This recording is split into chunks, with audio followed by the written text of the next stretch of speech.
اعوذ باللہ من الشیطان الرجیم، بسم اللہ الرحمن الرحیم۔ کاش کہ داؤد علیہ السلام میں یہ ایک عادت نہ ہوتی۔ علامہ ابن کثیر نے اپنی کتاب تفسیر ابن کثیر میں حضرت داؤد علیہ السلام کا ایک واقعہ نقل کیا ہے۔ فرماتے ہیں کہ حضرت داؤد علیہ السلام اپنی خلافت و سلطنت کے زمانے میں بھیس بدل کر بازاروں وغیرہ میں جاتے اور مختلف اطراف سے آنے والے لوگوں سے پوچھا کرتے تھے کہ داؤد کیسا آدمی ہے۔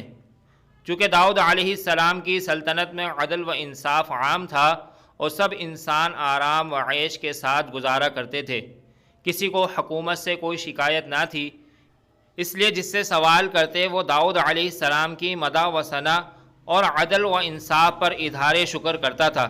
حق تعالیٰ نے ان کی تعلیم کے لیے اپنے ایک فرشتے کو بشکل انسان بھیج دیا۔ جب داؤد علیہ السلام اس کام کے لیے نکلے تو یہ فرشتہ ان سے ملا۔ حسب عادت اس سے بھی وہی سوال کیا۔ فرشتے نے جواب دیا کہ داؤد بہت اچھا آدمی ہے اور سب آدمیوں سے وہ اپنے نفس کے لیے بھی اور اپنی امت و رعیت کے لیے بھی بہتر ہے، مگر اس میں ایک عادت ایسی ہے کہ وہ نہ ہوتی تو وہ بالکل کامل ہوتا۔ داؤد علیہ السلام نے پوچھا وہ کیا عادت ہے؟ فرشتے نے کہا وہ اپنا کھانا پینا اور اپنے اہل و عیال کا گزارا مسلمانوں کے مال یعنی بیت المال میں سے لیتے ہیں۔ یہ بات سن کر حضرت داؤد علیہ السلام نے اللہ تعالی شانہ کی طرف الحاح اور زاری اور دعا کا اہتمام کیا کہ مجھے کوئی ایسا کام سکھا دیں جو میں اپنے ہاتھ کی مزدوری سے پورا کروں اور اس کی اجرت سے اپنا اور اپنے اہل و عیال کا گزارا کروں اور مسلمانوں کی خدمت اور سلطنت کے تمام کام بلا معاوضہ کروں۔ ان کی دعا کو اللہ تعالیٰ نے قبول فرمایا، ان کو زرہ سازی کی صنعت سکھا دی اور پیغمبرانہ اعزاز یہ دیا کہ لوہے کو ان کے لیے موم بنا دیا تاکہ یہ صنعت آسان ہو جائے اور تھوڑے وقت میں اپنا گزارا پیدا کر کے باقی وقت عبادت اور امور سلطنت میں لگا سکیں۔ مورخین نے کتب تاریخ میں لکھا ہے کہ ایک خاتون حضرت داؤد علیہ السلام کی خدمت میں حاضر ہوئیں اور عرض کیا اے خدا کے نبی، آپ کا پروردگار عادل ہے یا ظالم؟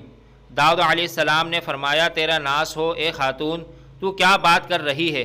رب تعالیٰ تو سراسر عدل و انصاف ہے، وہ ذرہ برابر بھی کسی پر ظلم نہیں کرتا۔ پھر اس سے پوچھا کہ تم ایسا کیوں کہہ رہی ہو، تمہارا قصہ کیا ہے؟ اس عورت نے اپنا قصہ بیان کرنا شروع کیا۔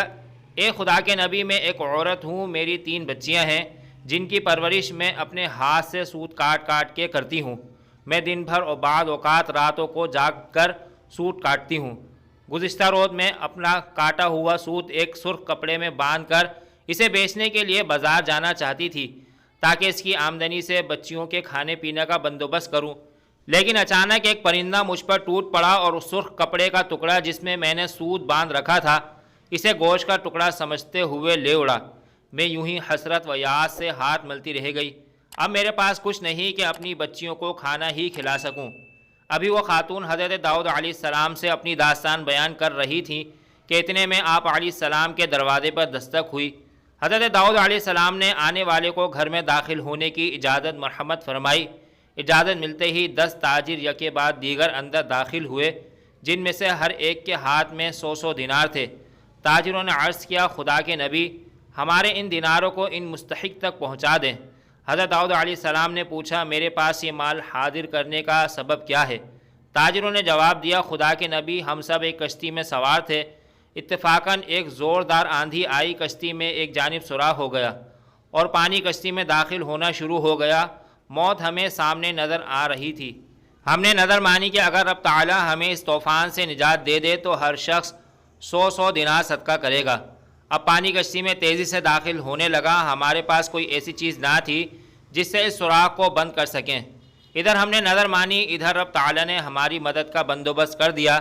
ایک بہت بڑا پرندہ منڈلاتا ہوا کشتی کے اوپر آ گیا، اس کے پنجے میں ایک سرخ رنگ کی پوٹلی تھی۔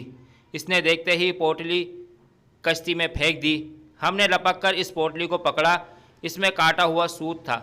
ہم نے فوراً اس سے کشتی کا سوراخ بند کیا اور اس میں داخل شدہ پانی کو ہاتھ سے باہر پھینکا۔ تھوڑی دیر بعد طوفان تھم گیا اور یوں ہم موت کے منہ سے واپس آئے ہیں۔ اب یہ صدقے کی رقم آپ کے ہاتھوں میں ہے، آپ جسے چاہیں اسے دے دیں۔